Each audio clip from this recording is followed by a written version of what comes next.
Hi ಎಲ್ರಿಗೂ ನಮಸ್ಕಾರ. Share marketing Kannada ಚಾನೆಲ್ಗೆ ನಿಮಗೆ ಸ್ವಾಗತ. ಫೆಬ್ರವರಿ 24ರ ಮಾರ್ಕೆಟ್ ಅಪ್ಡೇಟ್ನ ಅಬ್ಸರ್ವ್ ಮಾಡೋದಾದ್ರೆ ಮಾರ್ಕೆಟ್ನ ವೀಕ್ನೆಸ್ ಇವತ್ತು ಕೂಡ ಕಂಟಿನ್ಯೂ ಆಗಿದೆ. ನಿಫ್ಟಿಯಲ್ಲಿ 242 ಪಾಯಿಂಟ್ಗಳ ಕರೆಕ್ಷನ್ ನೋಡೋದಕ್ಕೆ ಸಿಕ್ತು. 22,553ರ ಲೆವೆಲಲ್ಲಿ ನಿಫ್ಟಿ ಕ್ಲೋಸಿಂಗ್ ಅನ್ನು ಕೊಟ್ಟಿದೆ. ಸೆನ್ಸೆಕ್ಸ್ನಲ್ಲಿ ಕೂಡ 1% ಕರೆಕ್ಷನ್ ಇವತ್ತು ನೋಡೋದಕ್ಕೆ ಸಿಕ್ತು. 857 ಪಾಯಿಂಟ್ಗಳಷ್ಟು ಸೆನ್ಸೆಕ್ಸ್ ಕರೆಕ್ಟ್ ಆಗಿದೆ. ಬ್ಯಾಂಕ್ ನಿಫ್ಟಿಯಲ್ಲಿ ಕೂಡ 0.7% ಕರೆಕ್ಷನ್ ನೋಡೋದಕ್ಕೆ ಸಿಕ್ತು. 330 ಪಾಯಿಂಟ್ಗಳಷ್ಟು ಬ್ಯಾಂಕ್ ನಿಫ್ಟಿ ಕೂಡ ಇವತ್ತು ಕರೆಕ್ಟ್ ಆಗಿದೆ. ಹಾಗೆ ನಿಫ್ಟಿ ಶುಕ್ರವಾರ ಒಂದು ಇಂಪಾರ್ಟೆಂಟ್ ಸಪೋರ್ಟ್ ಲೆವೆಲ್ 22,800 ಕೆಳಗಡೆ ಕ್ಲೋಸಿಂಗ್ ಅನ್ನು ಕೊಟ್ಟಿತ್ತು. ಆ ಲೆವೆಲ್ನಿಂದ ವೀಕ್ನೆಸ್ ಬರ್ಬೋದು ಅನ್ನೋದು ಒಂದು ಎಕ್ಸ್ಪೆಕ್ಟೇಷನ್ ಇತ್ತು. ಅದೇ ರೀತಿಯಲ್ಲಿ ಇವತ್ತು ನಿಫ್ಟಿಯಲ್ಲಿ ಕರೆಕ್ಷನ್ ಕೂಡ ನೋಡೋದಕ್ಕೆ ಸಿಕ್ಕಿದೆ. ಹಾಗೆ 8 ತಿಂಗಳ ಲೋವರ್ ಲೆವೆಲ್ನಲ್ಲಿ ನಿಫ್ಟಿ 50 ಈಗ ಟ್ರೇಡ್ ಆಗ್ತದೆ.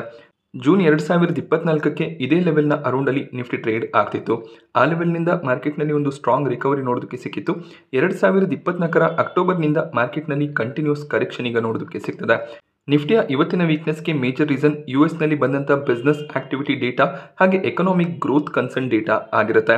ಟ್ರಂಪ್ ಅವರ ಕೆಲವೊಂದಿಷ್ಟು ಪಾಲಿಸೀಸ್ಗಳಿಂದ ಯುಎಸ್ನಲ್ಲಿ ಎಕನಾಮಿಕ್ ಗ್ರೋತ್ ಸ್ವಲ್ಪ ಸ್ಲೋ ಡೌನ್ ಆಗ್ಬೋದು ಅನ್ನುವಂಥ ಒಂದು ನ್ಯೂಸ್ ನೋಡೋದಕ್ಕೆ ಸಿಗ್ತದೆ. ಇದರಿಂದ ಫೆಡರಲ್ ರಿಸರ್ವ್ ತಮ್ಮ ಒಂದು ಸ್ಪೆಂಡಿಂಗ್ ಅನ್ನು ಕಟ್ ಮಾಡುವಂಥ ಚಾನ್ಸಸ್ ಇದೆ. ಈ ಎಲ್ಲ ಡೇಟಾ ಶುಕ್ರವಾರ ರಿಲೀಸ್ ಆಗಿದ್ರಿಂದ ಯುಎಸ್ ಮಾರ್ಕೆಟ್ಸ್ಗಳಲ್ಲಿ ಶುಕ್ರವಾರ ಸಾಕಷ್ಟು ವೀಕ್ನೆಸ್ ನೋಡೋದಕ್ಕೆ ಸಿಕ್ಕಿತ್ತು. ಅದರ ಒಂದು ಇಂಪ್ಯಾಕ್ಟ್ ಏನಿದೆ ಇಂಡಿಯನ್ ಮಾರ್ಕೆಟ್ಸ್ನಲ್ಲಿ ಹಾಗೆ ಬೇರೆ ಗ್ಲೋಬಲ್ ಮಾರ್ಕೆಟ್ಸ್ಗಳಲ್ಲಿ ಕೂಡ ನೋಡೋದಕ್ಕೆ ಸಿಗ್ತದೆ. ಹಾಗೆ ನಿಫ್ಟಿ 28 ತಿಂಗಳ ಒಂದು ರೆಕಾರ್ಡನ್ನು ಕೂಡ ಬ್ರೇಕ್ ಮಾಡುವಂಥ ಚಾನ್ಸಸ್ ಇದೆ. ಸೊ ಕಂಟಿನ್ಯೂಸ್ 5 ತಿಂಗಳಿಂದ ನಮಗೆ ನಿಫ್ಟಿಯಲ್ಲಿ ನೆಗೆಟಿವ್ ಕ್ಲೋಸಿಂಗ್ ನೋಡೋದಕ್ಕೆ ಸಿಗ್ತದೆ. ಫೆಬ್ರವರಿ ತಿಂಗಳಲ್ಲಿ ಇನ್ನೂ 4 ಟ್ರೇಡಿಂಗ್ ಸೆಷನ್ ಮಾತ್ರ ಬಾಕಿ ಇರುತ್ತೆ. ಆಲ್ರೆಡಿ ನಿಫ್ಟಿ ಫೆಬ್ರವರಿ 1ರ ಲೆವೆಲನ್ನು ನಾವು ಅಬ್ಸರ್ವ್ ಮಾಡಿದಾಗ ಆ ಲೆವೆಲ್ನಿಂದ 4% ಕರೆಕ್ಟ್ ಆಗಿದೆ. ಸೊ 4 ಟ್ರೇಡಿಂಗ್ ಸೆಷನ್ಸ್ಗಳಲ್ಲಿ 4% ರಿಕವರಿ ಈ ಒಂದು ಮಾರ್ಕೆಟ್ ಕಂಡೀಷನ್ನಲ್ಲಿ ಸ್ವಲ್ಪ ಕಷ್ಟ ಆಗುತ್ತೆ. ಸೊ ನಿಫ್ಟಿ 23,500ರ ಮೇಲ್ಗಡೆ ಫೆಬ್ರವರಿ 28ಕ್ಕೆ ಕ್ಲೋಸಿಂಗ್ ಅನ್ನು ಕೊಡಬೇಕಾಗುತ್ತೆ. ಆಗಷ್ಟೇ ಈ ಒಂದು ತಿಂಗಳಲ್ಲಿ ಅಟ್ಲೀಸ್ಟ್ ನಾವು ಫ್ಲಾಟ್ ಕ್ಲೋಸಿಂಗ್ ಅನ್ನು ಎಕ್ಸ್ಪೆಕ್ಟ್ ಮಾಡ್ಬೋದು. ಬಟ್ ಆ ರೀತಿಯ ಸಿನಾರಿಯೋಸ್ ತುಂಬಾನೇ ಕಡಿಮೆ ಇರೋದ್ರಿಂದ ಮೊದಲನೇ ಬಾರಿಗೆ 28 ವರ್ಷಗಳಲ್ಲಿ 5 ಕಂಟಿನ್ಯೂಸ್ ಮಂತ್ನಲ್ಲಿ ನಿಫ್ಟಿ ನೆಗೆಟಿವ್ ಆಗಿ ಕ್ಲೋಸ್ ಆಗ್ತಾ ಇದೆ. ಸೊ ರೀಸನ್ ಗ್ಲೋಬಲ್ ಪ್ರೆಷರ್ ಆಗಿರುತ್ತೆ, ಟ್ರಂಪ್ ಅವರ ಪಾಲಿಸೀಸ್ ಆಗಿರುತ್ತೆ, ಹಾಗೆ ಕಂಪನಿಗಳೇನು Q3 ನಲ್ಲಿ ರಿಸಲ್ಟ್ಸ್ ಅನ್ನ ಡಿಕ್ಲೇರ್ ಮಾಡ್ತಿದ್ದಾರೆ ಅದರ ಒಂದು ಇಂಪ್ಯಾಕ್ಟ್ ಕೂಡ ಆಗಿರುತ್ತೆ. ಓವರ್ ಆಲ್ ವ್ಯಾಲ್ಯೂಯೇಷನ್ ತುಂಬಾನೇ ಎಕ್ಸ್ಪೆನ್ಸಿವ್ ಆಗಿದ್ರಿಂದ ಮಾರ್ಕೆಟ್ನಲ್ಲಿ ಈಗ ಸೆಲ್ಲಿಂಗ್ ಪ್ರೆಷರ್ ಬರ್ತಾ ಇದೆ. ಸೊ ಕೇವಲ ಲಾರ್ಜ್ ಕ್ಯಾಪ್ ಸ್ಟಾಕ್ಸ್ ಅಷ್ಟೇ ಇಲ್ಲದೆ ಇವತ್ತು Nifty mid cap small cap ಇಂಡೆಕ್ಸ್ನಲ್ಲಿ ಕೂಡ 2% ಕರೆಕ್ಷನ್ ನೋಡೋದಕ್ಕೆ ಸಿಗ್ತದೆ. ಗುರುವಾರ ಶುಕ್ರವಾರ ಸ್ವಲ್ಪ ರಿಕವರಿ ಸ್ಮಾಲ್ ಕ್ಯಾಪ್ ಮತ್ತು ಮಿಡ್ ಕ್ಯಾಪ್ ಇಂಡೆಕ್ಸಲ್ಲಿ ನೋಡೋದಕ್ಕೆ ಸಿಕ್ಕಿತ್ತು. ಬಟ್ ಇವತ್ತು ಮತ್ತೆ ವೀಕ್ನೆಸ್ ನೋಡೋದಕ್ಕೆ ಸಿಗ್ತಾ ಇದೆ. ಸೊ ಸೆಲ್ಲಿಂಗ್ ಪ್ರೆಷರ್ ಈ ಇಂಡೆಕ್ಸ್ಗಳಲ್ಲಿ ಕೂಡ ಕಾಣಿಸ್ತಿದೆ. ಕೆಲವೊಂದಿಷ್ಟು ಸ್ಟಾಕ್ಗಳು ಸ್ಟ್ರಾಂಗ್ ಆಗಿ ಪರ್ಫಾರ್ಮ್ ಮಾಡಿದೆ. ಬಟ್ ಸಾಕಷ್ಟು ಸ್ಟಾಕ್ಗಳಲ್ಲಿ ಇವತ್ತು ವೀಕ್ನೆಸ್ ನೋಡೋದಕ್ಕೆ ಸಿಗ್ತದೆ. ಇವತ್ತಿನ FII/DII ಆಕ್ಟಿವಿಟಿಯನ್ನು ಅಬ್ಸರ್ವ್ ಮಾಡೋದಾದ್ರೆ DIIಸ್ಗಳಿಂದ 5,185 ಕೋಟಿ ಅಮೌಂಟ್ನ ನೆಟ್ ಬೈಯಿಂಗ್ ನೋಡೋದಕ್ಕೆ ಸಿಗ್ತದೆ. FIIs ನೆಟ್ ಸೆಲ್ಲರ್ಸ್ ಆಗಿ ಕಂಟಿನ್ಯೂ ಆಗ್ತಿದ್ದಾರೆ. 6,286 ಕೋಟಿ ಅಮೌಂಟ್ನ ನೆಟ್ ಸೆಲ್ಲಿಂಗ್ FIIಸ್ಗಳಿಂದ ಬಂದಿದೆ. US ಮಾರ್ಕೆಟ್ಸ್ಗಳಲ್ಲಿ ವೀಕ್ನೆಸ್ ಇರೋದ್ರಿಂದ FIIಸ್ಗಳಿಂದ ಹೆಚ್ಚಿನ ಒಂದು ನೆಟ್ ಸೆಲ್ಲಿಂಗ್ ನೋಡೋದಕ್ಕೆ ಸಿಗ್ತದೆ. ಹಾಗೆ ನಿಫ್ಟಿಯ ಟಾಪ್ ಗೇನರ್ಸ್ ಮತ್ತು ಲೂಸರ್ಸ್ ಅನ್ನು ಅಬ್ಸರ್ವ್ ಮಾಡಿದಾಗ M&M ಇವತ್ತು ಟಾಪ್ ಗೇನರ್ ಆಗಿತ್ತು. ಆಟೋ ಸೆಕ್ಟರ್ನ ಸ್ಟಾಕ್ಸ್ ಇವತ್ತು ಸ್ಟ್ರಾಂಗ್ ಆಗಿ ಪರ್ಫಾರ್ಮ್ ಮಾಡಿದೆ. ಶುಕ್ರವಾರ ಆಟೋ ಸೆಕ್ಟರ್ನ ಸ್ಟಾಕ್ಗಳಲ್ಲಿ ಸಾಕಷ್ಟು ವೀಕ್ನೆಸ್ ನೋಡೋದಕ್ಕೆ ಸಿಕ್ಕಿತ್ತು. ಟೆಸ್ಲಾ ಇಂಡಿಯನ್ ಮಾರ್ಕೆಟ್ಗೆ ಎಂಟರ್ ಆಗ್ಬೋದು ಅನ್ನುವಂಥ ಒಂದು ನ್ಯೂಸ್ನಿಂದ ಆಟೋ ಸೆಕ್ಟರ್ನ ಸ್ಟಾಕ್ಗಳು ಕರೆಕ್ಟ್ ಆಗಿತ್ತು. ಬಟ್ ಸಾಕಷ್ಟು ಬ್ರೋಕರೇಜ್ಗಳು ಅದರ ಬಗ್ಗೆ ಕವರೇಜ್ ಅನ್ನು ಕೊಟ್ಟಿದ್ದಾರೆ. ಹೆಚ್ಚಿನ ಒಂದು ಇಂಪ್ಯಾಕ್ಟ್ ಇಂಡಿಯನ್ ಆಟೋ ಕಂಪನಿಗಳಲ್ಲಿ ಆಗೋದಿಲ್ಲ ಅಂತ ಹೇಳಿದ್ದಾರೆ. ಈಗ ಸ್ವಲ್ಪ ರಿಕವರಿ ನೋಡೋದಕ್ಕೆ ಸಿಗ್ತದೆ. M&M 1.5% ಗೇನ್ ಆಯಿತು. ಇದಕ್ಕೆ ರೀಸನ್ ಜೆಫ್ರೀಸ್ ಈ ಸ್ಟಾಕ್ ಅನ್ನು ಕವರ್ ಮಾಡಿ ಈ ಲೆವೆಲ್ನಿಂದ 50% ಅಪ್ಸೈಡ್ನ ಪಾಸಿಬಿಲಿಟಿ ಇರುತ್ತೆ ಅಂತ ಬೈ ರೆಕಮೆಂಡೇಶನ್ ಅನ್ನು ಕೊಟ್ಟು 4,075ರ ಟಾರ್ಗೆಟ್ ಪ್ರೈಸ್ ಅನ್ನು ಕೊಟ್ಟಿದ್ದಾರೆ. ಇನ್ನಷ್ಟೇ ಎಲೆಕ್ಟ್ರಿಕ್ ವೆಹಿಕಲ್ಸ್ಗಳನ್ನು ಲಾಂಚ್ ಕೂಡ ಮಾಡಬೇಕಾಗಿದೆ. So over all scenario positive ಆಗಿ ಇರುತ್ತೆ ಅಂತ ಜೆಫ್ರೀಸ್ ತಮ್ಮ ಟಾರ್ಗೆಟ್ ಅನ್ನು ಕೊಟ್ಟಿದ್ದಾರೆ. ಸೊ ಬ್ರೋಕರೇಜ್ಗಳು ಕೊಡುವಂಥ ಟಾರ್ಗೆಟ್ 1 ವರ್ಷದ ಟಾರ್ಗೆಟ್ ಆಗಿರುತ್ತೆ. ಸೊ ಈಗಿನ ಸಿಚುವೇಶನ್ ಪ್ರಕಾರ ಅವರು ಟಾರ್ಗೆಟ್ಸ್ಗಳನ್ನು ಕೊಟ್ಟಿದ್ದಾರೆ. ಮುಂದೆ ಯಾವ ರೀತಿಯ ಸಿಚುವೇಶನ್ಸ್ ಬರುತ್ತೆ ಅದು ಜೆಫ್ರೀಸ್ಗೂ ಕೂಡ ಗೊತ್ತಿರೋದಿಲ್ಲ. ಸೊ ಈಗಿನ ಓವರ್ ಆಲ್ ವ್ಯಾಲ್ಯೂಷನ್ಸ್ ಮತ್ತು ಸ್ಟಾಕ್ ಪ್ರೈಸ್ ಏನು ಟ್ರೇಡ್ ಆಗ್ತದೆ ಅದರ ಬೇಸಿಸ್ ಮೇಲೆ 4,000ದ ಮೇಲೆ ಟಾರ್ಗೆಟ್ಸ್ ನೋಡೋದಕ್ಕೆ ಸಿಗ್ತದೆ. ಈಗ M&M 2,700 ಅರೌಂಡಲ್ಲಿ ಟ್ರೇಡ್ ಆಗ್ತದೆ.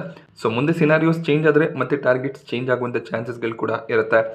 ಹಾಗೆ ಡಾಕ್ಟರ್ ರೆಡ್ಡಿಸ್ ಲ್ಯಾಬ್ ಸ್ಟಾಕ್ ಪ್ರೈಸ್ನಲ್ಲಿ ಕೂಡ 1% ಜಂಪ್ ನೋಡೋದಕ್ಕೆ ಸಿಕ್ತು. ಫಾರ್ಮಾ ಸೆಕ್ಟರ್ನ ಸ್ಟಾಕ್ಗಳು ಕೂಡ ಇವತ್ತು ಸ್ಟ್ರಾಂಗ್ ಆಗಿ ಪರ್ಫಾರ್ಮ್ ಮಾಡಿದೆ. ಓವರ್ ಆಲ್ ಮಾರ್ಕೆಟ್ನಲ್ಲಿ ವೀಕ್ನೆಸ್ ಇದ್ದಾಗ ಫಾರ್ಮಾ ಮತ್ತು FMCG ಚೆನ್ನಾಗಿ ಪರ್ಫಾರ್ಮ್ ಮಾಡುತ್ತೆ. ಐಷರ್ ಮೋಟರ್ಸ್ ಹೀರೋ ಮೋಟೋಕಾರ್ಪ್ ಕೂಡ 1% ಗೇನ್ ಆಯಿತು. ಕೋಟಕ್ ಮಹೀಂದ್ರಾ ಬ್ಯಾಂಕಲ್ಲಿ ಕೂಡ ಪಾಸಿಟಿವ್ ಸೆಂಟಿಮೆಂಟ್ ಕಂಟಿನ್ಯೂ ಆಗ್ತದೆ. ಸೊ RBIನ ರೆಸ್ಟ್ರಿಕ್ಷನ್ಸ್ ಲಿಫ್ಟ್ ಆಗಿರೋದ್ರಿಂದ ಕೋಟಕ್ ಮಹೀಂದ್ರಾ ಬ್ಯಾಂಕಲ್ಲಿ ಪಾಸಿಟಿವ್ ಸೆಂಟಿಮೆಂಟ್ ಕಾಣಿಸ್ತಿದೆ. ಟಾಪ್ ಲೂಸರ್ಸ್ ಲಿಸ್ಟ್ ನಲ್ಲಿ ಐಟಿ ಸೆಕ್ಟರ್ ನ ಕಂಪನೀಸ್ ನೋಡೋದಕ್ಕೆ ಸಿಕ್ತು. ಸೊ ಗುರುವಾರ ಮತ್ತು ಶುಕ್ರವಾರ ಯುಎಸ್ ನ ಐಟಿ ಇಂಡೆಕ್ಸ್ ನ್ಯಾಸ್ಡಾಕ್ ನಲ್ಲಿ ಸಾಕಷ್ಟು ವೀಕ್ನೆಸ್ ನೋಡೋದಕ್ಕೆ ಸಿಕ್ಕಿದೆ. ಅದರ ಒಂದು ಇಂಪ್ಯಾಕ್ಟ್ ಏನಿದೆ ಐಟಿ ಸೆಕ್ಟರ್ ನ ಕಂಪನಿಗಳಲ್ಲಿ ನೋಡೋದಕ್ಕೆ ಸಿಗ್ತದೆ. ಸೊ ಯಾವಾಗೆಲ್ಲ US economic growth related concerns ಬರುತ್ತೆ ಆಗೆಲ್ಲ ಇಂಡಿಯನ್ ಐಟಿ ಕಂಪನಿಗಳಲ್ಲಿ ವೀಕ್ನೆಸ್ ಕಾಣಿಸುತ್ತೆ. ಇಂಡಿಯನ್ ಐಟಿ ಕಂಪನೀಸ್ ಯುಎಸ್ ನಲ್ಲಿ ಹೆಚ್ಚಿನ ಒಂದು ಬಿಸ್ನೆಸ್ ಅನ್ನ ಮಾಡ್ತಾರೆ. ಅದೇ ರೀಸನ್ ಇಂದ ಈ ರೀತಿ ಒಂದು ನೆಗೆಟಿವ್ ಇಂಪ್ಯಾಕ್ಟ್ ಬರುತ್ತೆ. So Wipro, HCL tech, TCS, Infosys top losers ಆಗಿತ್ತು. 2-4% ಕರೆಕ್ಷನ್ ಈ ಸ್ಟಾಕ್ಗಳಲ್ಲಿ ನೋಡೋದಕ್ಕೆ ಸಿಕ್ಕಿದೆ. ಭಾರತಿ ಏರ್ಟೆಲ್ ಕೂಡ ಇವತ್ತು 2.5% ಅರೌಂಡ್ ಅಲ್ಲಿ ಕರೆಕ್ಟ್ ಆಗಿದೆ. ಬಟ್ ಐಟಿ ಕಂಪನಿಗಳಲ್ಲಿ ಕೆಲವೊಂದಿಷ್ಟು ಪಾಸಿಟಿವ್ ನ್ಯೂಸ್ಗಳು ಕೂಡ ಇದೆ. ಮುಂದಿನ ಕ್ವಾರ್ಟರ್ನಲ್ಲಿ ಒಂದು ಸ್ಟ್ರಾಂಗ್ ರಿಸಲ್ಟ್ ಬರ್ಬೋದು. ಹಾಗೆ ಐಟಿ ಕಂಪನಿಗಳಲ್ಲಿ ಹೈರಿಂಗ್ ಇನ್ಕ್ರೀಸ್ ಆಗ್ಬೋದು. ಜನರೇಟಿವ್ AI ಸೆಗ್ಮೆಂಟ್ನಲ್ಲಿ ಒಳ್ಳೆ ಒಂದು ರೆವೆನ್ಯೂ ಗ್ರೋತ್ ಅನ್ನ ಕಂಪನೀಸ್ ಅಚೀವ್ ಮಾಡ್ಬೋದು ಅಂತ ಸಾಕಷ್ಟು ಬ್ರೋಕರೇಜ್ಗಳು ಪ್ರಿಡಿಕ್ಟ್ ಮಾಡ್ತಿದ್ದಾರೆ. ಸೊ ಯಾರೆಲ್ಲ ಲಾಸ್ಟ್ ಕ್ವಾರ್ಟರ್ನಲ್ಲಿ ಐಟಿ ಸ್ಟಾಕ್ಗಳ ಮೊಮೆಂಟಮ್ನಲ್ಲಿ ಸ್ಟಾಕ್ಗಳನ್ನು ಬೈ ಮಾಡ್ಕೊಳ್ಳೋದಕ್ಕೆ ಸಾಧ್ಯ ಆಗಿರಲಿಲ್ಲ, ಈಗ ಒಳ್ಳೆ ಒಂದು ಆಪರ್ಚುನಿಟಿ ಕ್ರಿಯೇಟ್ ಆಗ್ತದೆ. Infosys, HCL tech, TCS large cap ಕ್ಯಾಟಗರಿಯಲ್ಲಿ ಒಳ್ಳೆ ಒಂದು ಬೆಟ್ ಆಗುತ್ತೆ. So mid cap ಕ್ಯಾಟಗರಿಯಲ್ಲಿ persistent system, ಕೋಫೋರ್ಜ್ ಒಳ್ಳೆ ಒಂದು ಬೆಟ್ ಆಗುತ್ತೆ. ಸೊ ಈ ಸ್ಟಾಕ್ಗಳನ್ನು ನೀವು ಕಾನ್ಸಂಟ್ರೇಟ್ ಮಾಡ್ಬೋದು. ಹಾಗೆ ನಿಫ್ಟಿ 500 ಸ್ಟಾಕ್ಸ್ ಏನಿದೆ, ಟಾಪ್ 500 ಸ್ಟಾಕ್ಗಳು ಮಾರ್ಕೆಟ್ ಕ್ಯಾಪ್ನ ಆಧಾರದ ಮೇಲೆ ಈ ಸ್ಟಾಕ್ಗಳಲ್ಲಿ ಸೆಪ್ಟೆಂಬರ್ ತಿಂಗಳಿಂದ ಇಲ್ಲಿವರೆಗೂ ಅಂದರೆ ಕಳೆದ 5-6 ತಿಂಗಳಲ್ಲಿ ಆಲ್ಮೋಸ್ಟ್ 50% ಕಂಪನಿಗಳಲ್ಲಿ ಅಂದರೆ 250ಕ್ಕೂ ಹೆಚ್ಚಿನ ಕಂಪನಿಗಳಲ್ಲಿ ಮಾರ್ಕೆಟ್ ಕ್ಯಾಪ್ 20%ಗೂ ಹೆಚ್ಚಾಗಿ ಫಾಲ್ ಆಗ್ತಿರೋದು ಕಾಣಿಸ್ತಿದೆ. ಕಂಪನಿಗಳ ಮಾರ್ಕೆಟ್ ಕ್ಯಾಪ್ ಫಾಲ್ ಆಗ್ತಿದೆ ಅಂದರೆ ಸ್ಟಾಕ್ ಪ್ರೈಸ್ನಲ್ಲಿ ವೀಕ್ನೆಸ್ ಇದೆ ಅಂತ ಅರ್ಥ ಮಾಡ್ಕೋಬೇಕಾಗುತ್ತೆ. 272 ಸ್ಟಾಕ್ಗಳಲ್ಲಿ ಮಾರ್ಕೆಟ್ ಕ್ಯಾಪ್ 20%ಗೂ ಹೆಚ್ಚಾಗಿ ಫಾಲ್ ಆಗಿದೆ. ಸೊ ಆಲ್ಮೋಸ್ಟ್ ನಿಮ್ಮ ಪೋರ್ಟ್ಫೋಲಿಯೋನಲ್ಲಿರುವಂಥ 60-70% ಸ್ಟಾಕ್ಗಳು ನಿಫ್ಟಿ 500 ಸ್ಟಾಕ್ಸೇ ಆಗಿರುತ್ತೆ. ಆ ಒಂದು ರೀಸನ್ನಿಂದ ನಿಮ್ಮ ಪೋರ್ಟ್ಫೋಲಿಯೋನಲ್ಲಿ ಕೂಡ ಸಾಕಷ್ಟು ವೀಕ್ನೆಸ್ ಕಾಣಿಸ್ತಿದೆ. ಸೊ ನೀವು ಫ್ರೆಶ್ ಆಗಿ ಸ್ಟಾಕ್ಗಳನ್ನು ಆವರೇಜ್ ಮಾಡ್ಕೊಳ್ಳೋದಕ್ಕೆ ಸಾಧ್ಯ ಆಗ್ತಿಲ್ಲ ಅಂದರೂ ಕೂಡ ಏನು ನಿಮ್ಮ ಪೋರ್ಟ್ಫೋಲಿಯೋನಲ್ಲಿ ಸ್ಟಾಕ್ಸ್ ಇದೆ ಅದನ್ನು ಹೋಲ್ಡ್ ಮಾಡಿ ಕಂಟಿನ್ಯೂ ಮಾಡಲೇಬೇಕಾಗುತ್ತೆ. ಮನಪ್ಪುರಂ ಫಿನಾನ್ಸ್ ಸ್ಟಾಕ್ ಪ್ರೈಸ್ನಲ್ಲಿ ಇವತ್ತು ಬೆಳಿಗ್ಗೆ ಒಳ್ಳೆ ಒಂದು ಓಪನಿಂಗ್ ನೋಡೋದಕ್ಕೆ ಸಿಕ್ಕಿತ್ತು. ಅದಾದಮೇಲೆ ಸ್ವಲ್ಪ ಸೆಲ್ಲಿಂಗ್ ಪ್ರೆಷರ್ ಬಂದಿದೆ. ಆದರೂ ಕೂಡ 1% ಅಪ್ಸೈಡ್ನೊಂದಿಗೆ ಮನಪ್ಪುರಂ ಫಿನಾನ್ಸ್ ಕ್ಲೋಸಿಂಗ್ ಅನ್ನು ಕೊಟ್ಟಿದೆ.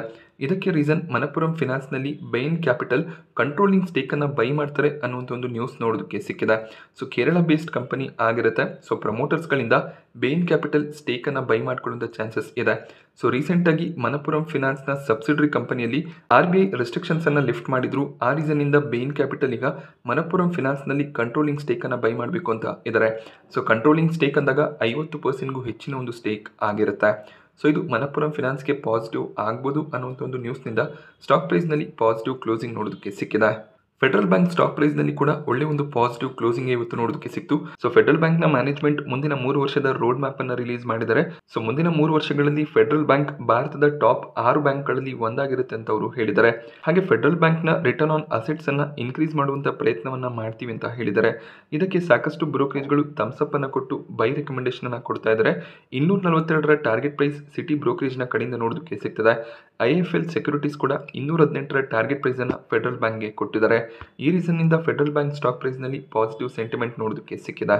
ಅದಾನಿ ಪವರ್ ಸ್ಟಾಕ್ ಪ್ರೈಸ್ನಲ್ಲಿ 2% ಕರೆಕ್ಷನ್ ನೋಡೋದಕ್ಕೆ ಸಿಕ್ತು. Adani Power Vidarbha Industries Power ಕಂಪನಿಯನ್ನು ಅಕ್ವೈರ್ ಮಾಡೋದಕ್ಕೆ ಲೆಟರ್ ಆಫ್ ಇಂಟೆಂಟ್ ಅನ್ನು ಪಡ್ಕೊಂಡಿದ್ದಾರೆ. ವಿದರ್ಭ ಇಂಡಸ್ಟ್ರೀಸ್ ಪವರ್ನಲ್ಲಿ ಫಿನಾನ್ಷಿಯಲ್ ಕಂಡೀಷನ್ಸ್ ಅಷ್ಟು ಸ್ಟ್ರಾಂಗ್ ಆಗಿ ಇಲ್ಲ. ಈಗ ಇನ್ಸಾಲ್ವೆನ್ಸಿ ಪ್ರೋಸೆಸ್ ಕೂಡ ನಡೀತಿದೆ. ಅಂದರೆ ಇವರೇನು ಸಾಲವನ್ನು ತಗೊಂಡಿದ್ರು ಆ ಸಾಲವನ್ನು ಮರುಪಾವತಿ ಮಾಡೋದಕ್ಕೆ ಸಾಧ್ಯ ಆಗ್ತಿಲ್ಲ.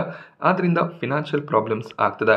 ಸೊ ಅದಾನಿ ಪವರ್ ಈ ಕಂಪನಿಯನ್ನು ಅಕ್ವೈರ್ ಮಾಡಿಕೊಂಡು ತಮ್ಮ ಒಂದು ಪವರ್ ಜನರೇಷನ್ ಕೆಪಾಸಿಟಿಯನ್ನು ಇನ್ಕ್ರೀಸ್ ಮಾಡಬೇಕು ಅಂತ ಇದ್ದಾರೆ. ಇದು ಓವರ್ ಆಲ್ ಅದಾನಿ ಪವರ್ಗೆ ಪಾಸಿಟಿವ್ ಆಗಿರುತ್ತೆ. ಇನ್ಸಾಲ್ವೆನ್ಸಿ ಪ್ರೊಸೀಜರ್ ಇರೋದ್ರಿಂದ ಕಡಿಮೆ ಪ್ರೈಸ್ನಲ್ಲಿ ಈ ಅಸೆಟ್ಗಳನ್ನು ಅವರು ಬೈ ಮಾಡ್ಕೋಬೋದಾಗುತ್ತೆ. ಲಾಂಗ್ ಟರ್ಮ್ನಲ್ಲಿ ಇದು ಅದಾನಿ ಪವರ್ಗೆ ವ್ಯಾಲ್ಯೂ ಕ್ರಿಯೇಟರ್ ಆಗ್ಬೋದು.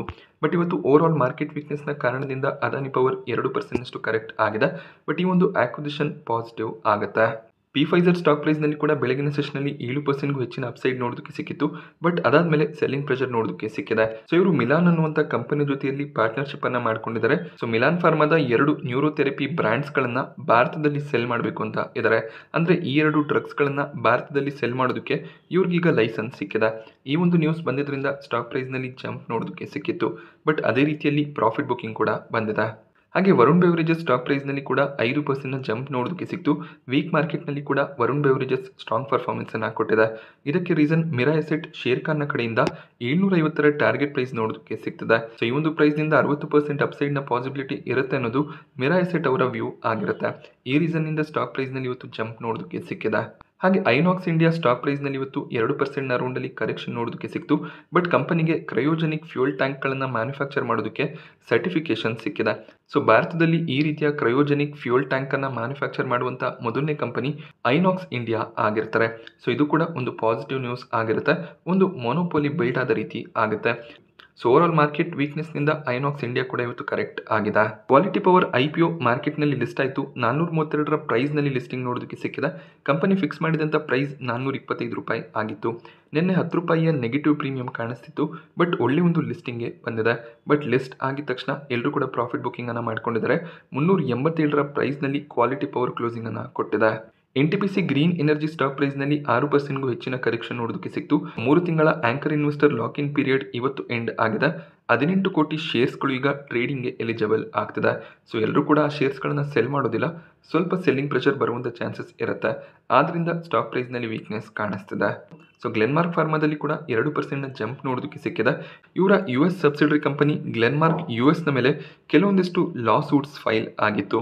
ಆಂಟಿ ಟ್ರಸ್ಟ್ ಮತ್ತು ಕನ್ಸ್ಯೂಮರ್ ಪ್ರೊಟೆಕ್ಷನ್ನ ಅಂಡರ್ ಲಾ ಸೂಟ್ಸ್ ಫೈಲ್ ಆಗಿತ್ತು. ಅದನ್ನು ಇವರು ಕೋರ್ಟ್ನ ಆಚೆನೆ ಸಾಲ್ವ್ ಮಾಡ್ಕೊಂಡಿದ್ದಾರೆ. ಆ ರೀಸನ್ನಿಂದ ಸ್ಟಾಕ್ ಪ್ರೈಸ್ನಲ್ಲಿ ಇವತ್ತು ಜಂಪ್ ನೋಡೋದಕ್ಕೆ ಸಿಕ್ಕಿದೆ. ನಾನಿವತ್ತು ನಿಮಗೆ ಮಾರ್ಕೆಟ್ನ ಬಗ್ಗೆ ಕೊಟ್ಟಂಥ ಇನ್ಫಾರ್ಮೇಷನ್ ಇಷ್ಟ ಆದರೆ ವಿಡಿಯೋನ ಲೈಕ್ ಮಾಡಿ.